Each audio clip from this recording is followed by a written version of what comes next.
Poxi Games was as big as it ever was. It had over 100 members, the most signing-ins it has ever had, twice more than usual, the highest amount of tests ever done for a version.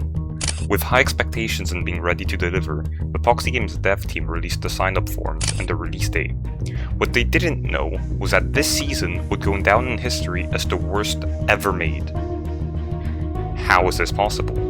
It had everything it needed to be the best one yet. That's exactly what I'll be going over in this video. I'll show what went wrong for those that weren't there, and more importantly, why it went wrong.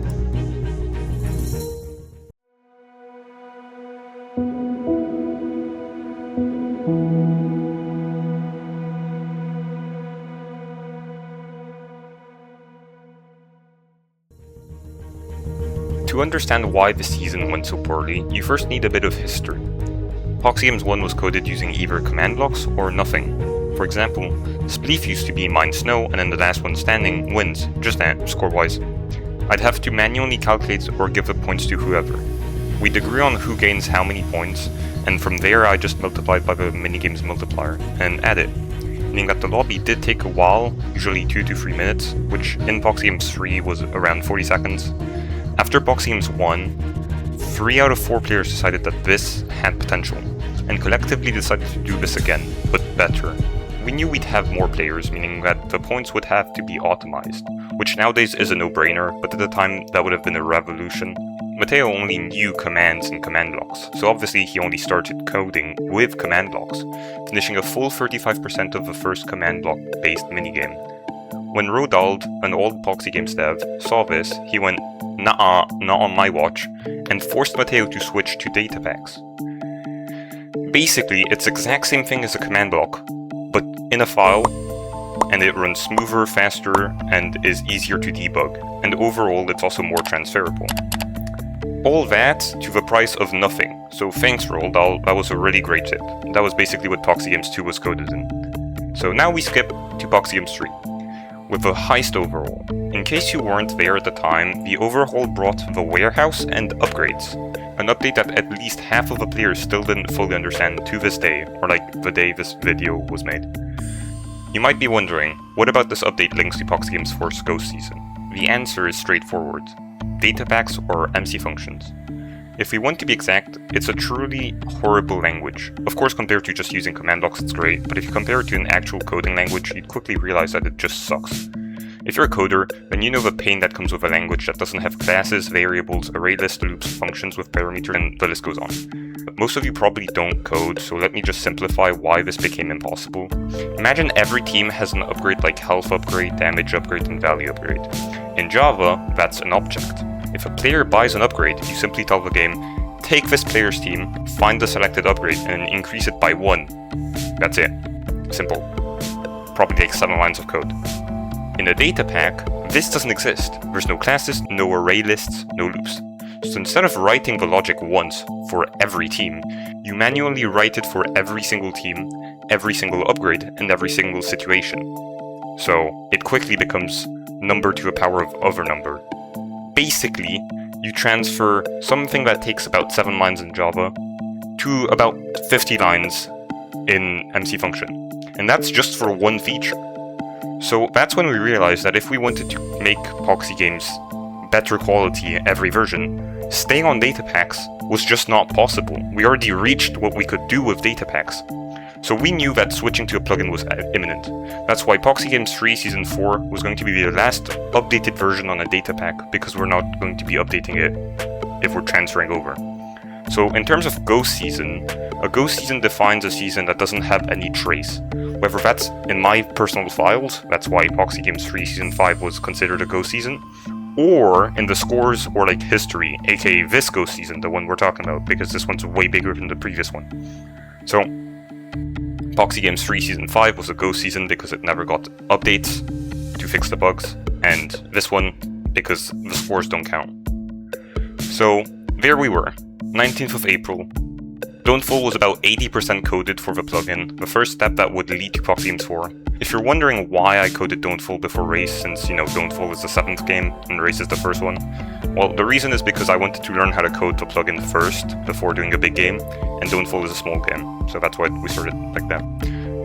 And then Poxi Games 3 Season 5 took place the 2nd of May, and finally with 2 days of delay comes Race, on the 18th of May. We then realized that maybe, just maybe, this won't be possible.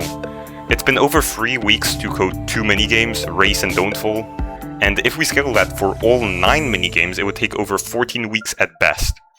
And that's by using a comparison of the 2 smaller games. So, with bigger games like Heist or Pirates, that comparison doesn't really work, it's going to be way bigger. So you might be thinking, what's the problem? You have the time. If you lock in, you surely can make it in above 10 weeks, and that's really realistic, meaning that the event would probably be on the 11th of July. Well, dear viewer, very true, but 2 things that would probably ruin your entire plan. First, that would be in the middle of the summer holidays. Most people can't play at that time, so that wouldn't be the smartest of ideas. Second, I'm not even home from the 7th of July to the 2nd of August, making the only person able to host it Lolo. And with new code, Lolo would know nothing of how to fix anything because there wasn't any seasons to get a trace of. And unless you actually coded the event, you won't be able to fix anything, so Lolo won't be much help. We first had a deadline. The date had to be either the 20th of June or the 27th of June, if we wanted to make it before the July break. We chose the 20th because if there was an issue, we could just delay it by a week and go to the 27th. But then later on, the 27th became an impossible day, so it had to be the 20th. But we now had a deadline, so now we had to decide what to do. We knew that coding all 9 games, and the decision donut, and the intro, and all the rest would not be possible. So we had 2 options. Either we just don't do it in June, risk the 4-month pause since the last season, or you just gamble it all, and only code half the event, make the other part a crossover between plugin and data pack, and use half of Poxi Games 4 code, half of Poxi Games 3 old code, and maybe it would work. This was a gamble for what we voted for. I mean, in the past, we already gambled a lot, most of them being release dates for each version, or just how we make the teams or balancing patches. We gamble a lot for Poxi Games, so this wasn't out of the picture, meaning that we just gambled Poxi Games 4 Season 1 away. So, the development continued. After 7 days of hard working with 38 hours spent, yes, I had school that week, and yes, that meant I spent 5 hours every day that week for Heist. But we did fully migrate and update Heist, with the new van UI, perks, and dynamic sounds, as well as just migrating the entire game. Now we had to skip Battle and Extraction, move over to Pirates to overhaul it, which by far would be the most time-consuming one.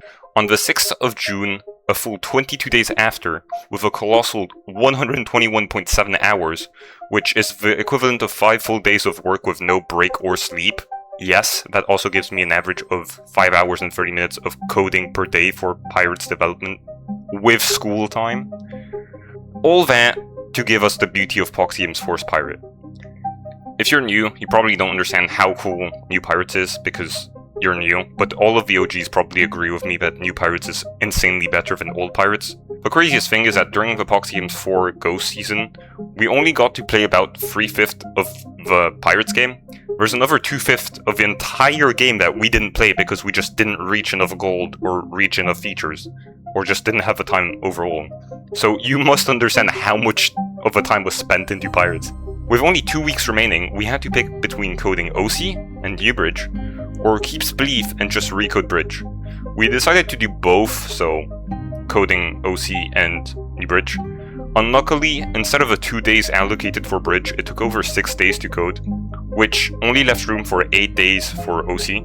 Obviously, we had to scale down OC by a lot, but after wasting the 2 weekend days making the maps work, and finishing OC 3 hours before Poxi Games, Poxi Games 4's migrated was ready and we could start the event. Now that I explained the entire history behind Poxi Games 4, we can actually see what went wrong minigame by minigame. The time on screen here is the actual time of the event, but in Central European time zone, so what basically everyone in Poxi Games uses because we're all Europeans, so more or less half of us. Otherwise, you can just transfer over, I guess. But yeah, as with all of the deep dives, I'll be talking as a narrator, which is weird because I'm Mateo, but I'll still talk about myself as a him and not I, so that it's a narrator, so I hope it doesn't confuse you too much, and I'll do the same for everyone else. Alright, so 3:20. Matteo recalls all the team captains to join Gen 1 to talk about the problems of Poxi Games 4. This happened 20 minutes late, so at 3:30, when we were supposed to start, Chicken, the second green team member, didn't appear to be here, which freaks out Lolo, since when he was making the teams he heavily relied on her to carry his team. Luckily, we had a sub, Raven, but then we had another problem. Player Utah wasn't online. We only had one sub, meaning that either we improvise and find someone, or Red Team plays one teammate down. Luckily, Dragon Sam got his friend Remnant, a 3rd gen player, on. 3:38, Chicken gets on, but with Raven already subbing in, we start the event at 3:39, 9 minutes late. But then after 25 seconds of the intro, Poxi Games dev Sacco suffers from high ping, something that he said he would fix. By 3:42, we delay the decision donut because of Sacco's lag, causing him to leave. For the next 5 minutes, the problem remains unsolved. Frantically trying to solve it, at 3:51, we come up with a solution. Replace Raven with Chicken, have faith in Sacco to not crash, and if he does, we can just replace him with Raven. We then play our first minigame, OC, but our gamble fails when Sacco's internet seemed to crash and force him out of the game, meaning that his fate was sealed. We then got a previously removed Raven to replace Sacco, which lets us finally start officially OC at 3:55. All of this caused two things. Due to the insane confusion caused by constantly switching Sacco and Raven, it was still unclear what happened to most players.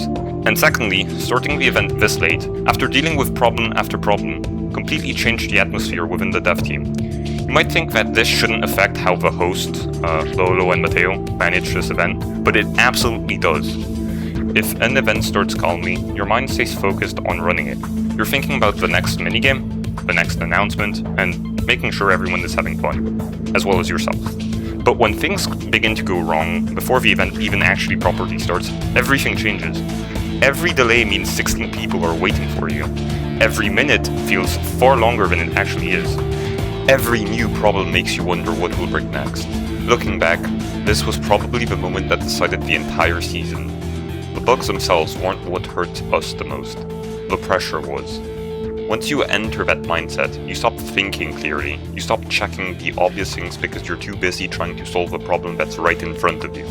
You rush decisions, you overlook simple mistakes, and that creates even more issues, which only adds even more pressure, and it becomes a vicious cycle. And that's exactly how an experienced developer starts making beginner mistakes. Luckily, OC runs really smoothly. Some of the upgrades didn't work, but that was just a bonus packet. It didn't really have an impact on OC anyways, meaning that by 4:18, we finished OC and started race. If you don't count the initial delay, this all went smoothly. Just like OC, race moved at a very steady and stable pace. The only problem that rose was Null falling into the void, but I mean, this does happen every season anyways, so that's not a big deal. At 4:36, we get Hunt, which plays flawlessly, ending at 4:44, like it was supposed to. But that's when we lose our entire gamble for this season. The one thing that could decide the outcome of this entire season would be cooked or would run fine went instantly downhill. The issue here was that when a Poxi Games 3 minigame ends, it stores all of its points in the scoreboard called Multiplier. And what the plugin is supposed to do is take the scores and add it to its own scores. But for some reason that I still don't know today, and I'm not going to start searching for it, and this reset the original scores back to 0. Luckily, Matteo anticipated this and made a function in the plugin that would automatically store the scores in a backup. Knowing this, a new race started. Could Matteo, with the help of Sam, fix this issue before the players will get bored, or would he not be able to? The answer was Matteo was able. He had gotten it to work at 5:01. He compiled the script and was ready to upload it and restart the server. But then we realized the full meaning of Murphy's Law. Anything that can go wrong will go wrong.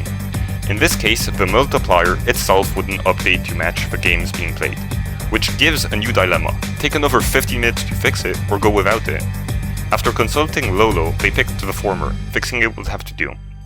After 10 minutes of tweaking around the code, and seeing that the backup score got deleted due to a restart, and the problem at its core needing more time, the solution would have to go back to the Poxi Games roots and calculate the scores manually at the end. This simple fix that honestly didn't satisfy anyone stole 32 minutes, meaning that at 5:08 the event was back on track. As I've already mentioned, and I'll mention it again because it's a huge factor, one player that really was upset about not seeing the scores was none other than Isles MC. He was so upset in fact that throughout the entire event, the only thing that seemed to be in his head was his indiv and his team score. This does make sense, since this is what Poxi Games is about, but when more than 90% of the players all agreed that they'd be going blind this one, and it would just be part of the game, and add more to it, Isles stayed firm on constantly reminding the host that this was an issue and he wasn't happy about it. Remember, this is important because it sways the decisions made later on. At 5:10, Heist gets selected, and thus played. It goes as smoothly as the previous 4 games, encountering the singular problem, players not informing themselves about the update. Why do you have dog? Wait, what? Oh, you have too much weight. You have too much weight. Oh no. Stop mining, get out. Stop mining! Wait, why can I not? What? It's 4. Oh my god, these perks don't work. What? I have 4 lapis. Okay, fine. It's not working. I have 5 lapis, but it's just not. So it was basically flawless. Technically the points from the mobs didn't work fully, but it's really not that deep, it only nerfs MVP, so you know. Then with no further issue, at 5:31, Don't starts, which again goes perfectly, so at 5:38 comes Pirates, and all of its Poxi Games 4 glory. The only real issue with this game is that it didn't clear the player's inventory at the end, but that's basically a detail, so we can say that it went perfectly. But then the streak of perfectness stopped when at 5:56, Pohan's cat allegedly walked on his computer and turned it off. This is plausible, so that's counted as legit. What this does was cause confusion on if we were going to wait for him or not. So we started battle directly because Pohan fully dropped out for some reason, and at 5:38, battle goes back to being normal. This makes Purple Team the only team with 3 players. That's really important because if a team gets put at an unfair disadvantage, something the team itself cannot predict, aka outside of Poxi Games, it takes a very strong team captain to make the team not completely crash out and still have fun. Which Isles just did not manage, since he himself basically crashed out, from what I know. Though they are the only team that didn't provide their perspective, so that basically means that it's open to my interpretation to know what happens. Anyways, battle goes on quite smoothly until Mateo accidentally exits the game due to muscle memory and that same exact pressure that has been building up the entire event. This causes 3 things. Dragon Sam thought it was up to him to end the minigame, which just did not work since it's Poxi Games 3 minigame, and he used the Poxi Games 4 command to leave. Mateo leaving messed up the entire team scores for Red Team in battle, and this also made more confusion as to why everyone was in the lobby while still having the battle code running. No, but they were killing you. Yes, Stop still pointing. second place somehow. Bro. Wait, what? This is return to the battle, return to the battle, return to the battle. Yeah, you're gonna have to live with that for a sec. Fortunately, this was an easy fix, which did accidentally lead to starting the mid-event break, since they played 4 minigames at that point, obviously. But apparently, the same person, Isles, thought that this was done on purpose, despite the scores on the side showing that Mateo was debugging. All was good since at 6:15, the final minigame was on its way, Extraction. It ended at 6:23, which is not a good thing, because a season lasting too long is bad, and it's currently the longest lasting season, so it has that record. And then Sam went into speed calculation mode, and at 6:27 the scores got announced, leaving it to be a blue versus green bridge game. With Lolo gone, Mateo went to replace him, and it was ready to start. Bridge, a minigame that saw the most testing out of all the new games. Bridge, one of the most essential minigames of all. Bridge, a minigame that was proven time and time again that could not break, was finally gonna happen at 6:33. And I'll just let you watch this. Alright, nice. Alright, nice. Snash.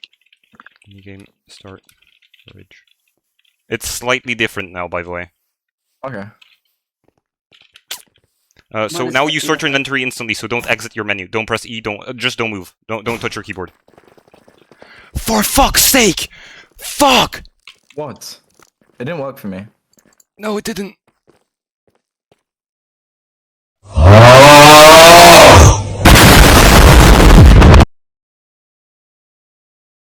Before I tell you what went wrong, I feel like throughout this entire video, I've been aggressively blaming Isles for everything he did. While it is true that he did have a negative impact throughout this season, don't forget that this guy, single-handedly, did more than half of the entire testing work, as well as pushed the Poxi Games community forwards by nearly always being present at everything. It's just that this time, it wasn't his day. Isles aside, why did it break? Well, it's all because of one person. See, Bridge takes into account players that are in different teams by taking the 2 teams with the most points, and then forcing the 2 other teams into a spectator mode. But in this case, if a player isn't part of a team, Bridge just doesn't know what to do with them, and crashes. So, again, Isles, and his infinite wisdom, despite knowing this, just decided to stand on this pole and do nothing. Which meant that he wasn't here when the teams switch, or like when we set the teams. And when the minigame launched, it crashed, because Isles was not in a team. That's the entire reason we didn't get Bridge. So as a second attempt, not knowing that Isles wasn't in a team, he only kept the team players, which should have worked right, since now there's only the team players. Well, no, because when you restart a server, the scores reset to nothing. There's a special mode for variables. It's called null. It means nothing. So it's not 0, it's not 1, it's nothing. So you can't apply anything. It's just nothing. It's when it's not defined. Meaning that when you restart a server, the scores get set to null. And null cannot be compared to null. For example, if we're checking which team has the most amount of points, which of the 2 ones have a bigger number? Since null isn't a number, it's just nothing. You can't compare, which crashes the minigame. So, with that reset, what you usually have to do is manually do the /reset event command, which I added. But as I've already mentioned, pressure makes people forget the basics. So that's how Poxi Games' Go season went down. That's how it ended. It could have worked, but it just didn't. What does this mean for the future of Poxi Games? I mean, if a season this prepared gets such a bad result, then what can anyone expect in the future? First of all, the next season, which will be after the July break, will have had time to fully develop and migrate, which, as you saw throughout this video, was the #1 issue. None of the problems came from the game itself, right? It only came from the switching over, team switching, and all of that weird things that would have been fixed if we haven't had done the crossover. If you also paid attention, the problems only came from the games that went from Poxi Games 4 to Poxi Games 3. Switching from Poxi Games 3 to Poxi Games 4 didn't have an issue, it was just downgrading. Meaning that a fully migrated version would have erased completely this flaw. So what now? First, obviously a player will have to wait just a little longer for the drop of Poxi Games 4 in all of its glory. We've already seen throughout this video that if it's migrated, the quality is just slightly better than Poxi Games 3 by default. So if we, on top of that, migrate and quote-unquote update or add a bit of things, a bit of features, which we already have planned actually, you can see that it's going to have a highly big quality standard. So for this reason, you just need to wait a little bit more. We are trying to do our best for this, and we are going to test this along. As for me making this video, all the other informations is classified, but we do have big plans for the future. We do have a completely separate game, and other spin-offs, maybe, so just hold tight. Anyways, this has been Matteo, the leading developer for Poxi Games. I hope you've enjoyed this deep dive, and I'll see you in another one. Bye!